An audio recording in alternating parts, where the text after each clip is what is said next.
So as I was talking about in the video about trimmer shot, now this is a tip that my good mate Andrew Crocker showed me years and years ago, and ever since then it's something that I always do, especially in sort of late autumn to winter when the weather's like changeable, and throughout the day you could have a little bit of wind, a little bit of ripple, the sun's not brilliant, you need to have that little bit of extra float showing.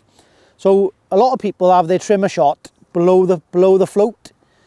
Now Andrew Crocker showed me years ago to put your trimmer shot just above the float. Now I don't know if you can see that, there's two number 13s there, just below my back shots. Let me move the back shots out of the way.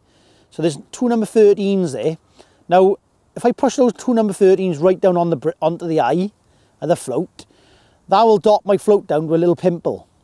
Now as sort of conditions change, the fishing changes, like today, at times there was quite a few fish in my swim, so I wanted a little bit more float on show to distinguish what was a bite and what was a liner. So what I do then is I'd either slide one number 13 up out of the way, or both number 13s up out of the way.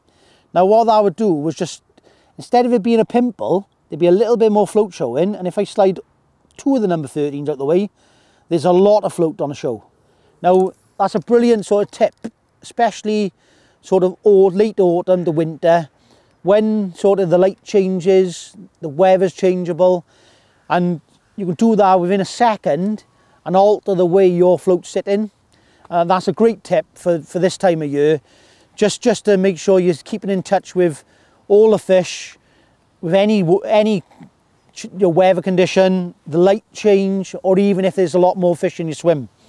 It's a great little tip just to alter how much float you've got on show without having to bite stots off and add stots on.